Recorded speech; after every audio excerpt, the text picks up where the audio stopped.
دعوت اسلامی کے رہنما مولانا الیاس قادری صاحب اس کی باقاعدہ تعلیمات دیتے ہیں. آئیے وہ سنتے ہیں تعلیمات اور پھر قرآن و حدیث کے ان دلائل کو سامنے رکھ کر ذرا اپنے نبی کے صحابہ کی زندگی میں جاتے ہیں، نبی کی مکی مدنی زندگی کو دیکھتے ہیں اور اس عظیم جماعت سے سوال کرتے ہیں، کیا یہ جو کچھ نبی کے نام پر آج انڈیا پاکستان کے بازاروں اور گلیوں میں ہو رہا ہے، کیا اے میرے نبی کی صحابہ کی جماعت تم نے بھی یہ کام کیا؟ اس طریقے کو آپ نے بھی مانا؟ اس طریقے پر ابو بکر، عمر، عثمان، علی، طلحہ، زبیر، معاویہ اور حسن، حسین رضوان اللہ علیہم اجمعین بھی چلے؟ مولانا الیاس قادری صاحب فرماتے ہیں، نثار تیری چہل پہل پہ ہزار عیدیں ربیع الاول، سوائے ابلیس کے جہاں میں سبھی تو خوشیاں منا رہے ہیں. ہزار عیدیں ربیع الاول، سوائے ابلیس کے جہاں میں سبھی تو خوشیاں منا رہے ہیں. عید میلاد النبی کی کا یہ جشن، یہ عید، یہ خوشی، ابلیس کے علاوہ سب خوش ہو رہے ہیں. ہم ایک چھوٹا سا سوال کرتے ہیں، مولانا صاحب بڑے ادب سے، بڑی محبت سے، بڑے پیار سے، گستاخی کرنا ہمارا وتیرہ نہیں، کسی کو برا کہنا ہمارا وتیرہ نہیں. ہم تو آئیڈیل مانتے ہیں تو محمد اور اس کے صحابہ کی جماعت کو آئیڈیل مانتے ہیں صلی اللہ علیہ وسلم، اور اسلام مانتے ہیں جو اپنے نبی پر پورا ہو چکا ہے. اس کے بعد کی بنی ہوئی چیز اسلام نہیں بن سکتی. یہ عید میلاد النبی کی بدعت 600 سال کے بعد ملک اربل کے بادشاہ ملک مظفر نے منائی. ارے اس بدعت کو منایا گیا 600 سال کے بعد، اور ہم دین کس کو مانتے ہیں؟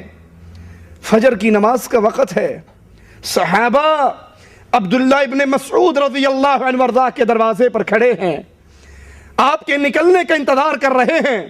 جب آپ باہر نکلے تو ایک صحابی کہتے ہیں، اے عبد الرحمن، میں نے کوفے کی مسجد میں ایک منظر دیکھا ہے، آؤ آپ کو بھی دکھاؤں، آپ بھی دیکھ لو. یہ صحابہ کی جماعت مسجد میں پہنچتی ہے.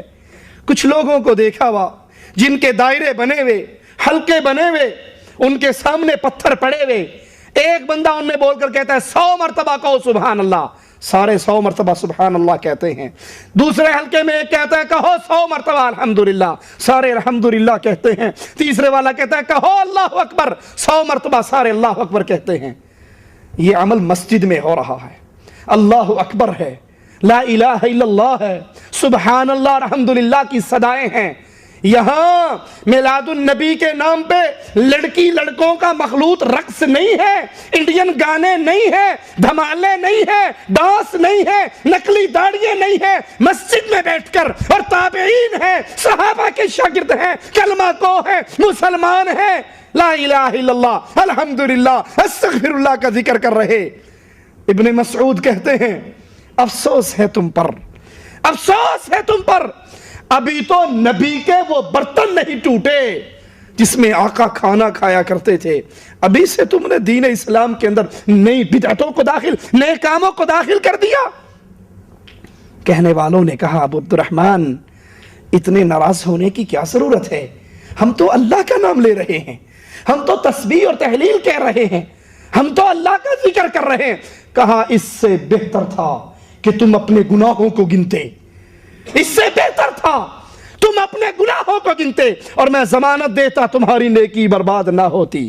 اور ایک روایت میں ہے کہ ابن مسعود نے پاؤں کی ٹھوکر سے ان کنکریوں کو بکھیر دیا. کہا بھی نبی کے برتن نہیں ٹوٹے، تم نے اسلام میں نیا کام شروع کر دیا. ابن مسعود کے ساتھی رضی اللہ عنہ وارضاہ فرماتے ہیں کہ پھر ہم نے ان لوگوں کو دیکھا، یہ مسلمہ کذاب کی فوج میں مل کر ہم سے لڑ رہے تھے، یہ خوارج کے اندر داخل ہو کے ہم سے لڑ رہے تھے، ہمارے اوپر نیزے چلا رہے تھے.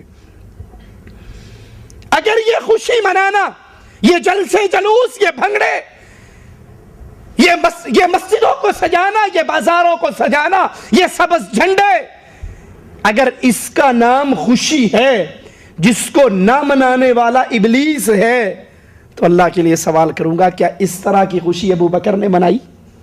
اللہ کے لیے اس عقل کو استعمال کرو، بہت بڑی نعمت ہے۔ کیا ابو بکر، عمر، عثمان و علی، طلحہ، زبیر، بدر و احد والے مدینے کے بازاروں میں جلوس نکالتے تھے؟ کیا جھنڈے لہراتے تھے؟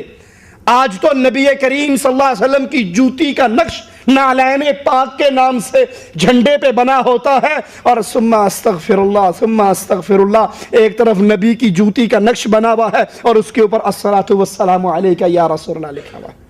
الصلاۃ والسلام علیک یا رسول اللہ۔ میں آپ کی جوتی پہ آپ کے ابو کا نام لکھ دوں تو برداشت کرو گے؟ اور ادھر بھلے وہ جوتی نبی کی ہی مان لی جائے، اس پر اللہ اور اس کے رسول کا نام اسی جھنڈے پر جہاں پر جوتی ہے، یہ توہین نہیں تو اور کیا ہے؟ کیا ابو بکر عمر کی جماعت نے، کیا صحابہ کرام نے اس طرح جلوس نکالے؟ اگر آپ کہتے ہو یہ جلوس نہ نکالنے والا، یہ خوشی نہ کرنے والا ابلیس ہے، تو صحابہ کی جماعت پہ کیا فتویٰ لگے گا؟ تابعین کی جماعت پہ کیا فتویٰ لگے گا؟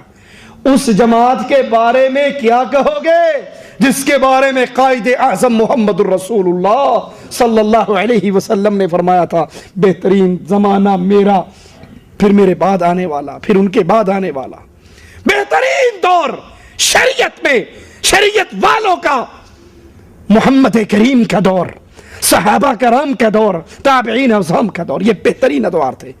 کہ ان ادوار کے اندر یہ جلوس نہیں نکلے، یہ بھنگڑے نہیں ڈلے، یہ مکہ مدینہ کے ماڈل، بیت اللہ اور مسجد نبوی کے ماڈل نہیں بنے، چار پتھر رکھ کر مصنوعی پہاڑی بنا کر گھر میں سے پائپ لا کر اس میں لگا کر زمزم کا نام نہیں دیا گیا، نکلی داڑیاں نہیں لگی، چمٹے نہیں بجے، گانوں کے رقص نہیں ہوئے، ڈھول گانے دھمال یہ نہیں ڈلی، تو یہ خوشیاں نہ کرنے والے اگر ابلیس ہیں تو ان پاک باز لوگوں پہ کیا فتویٰ لگاؤ؟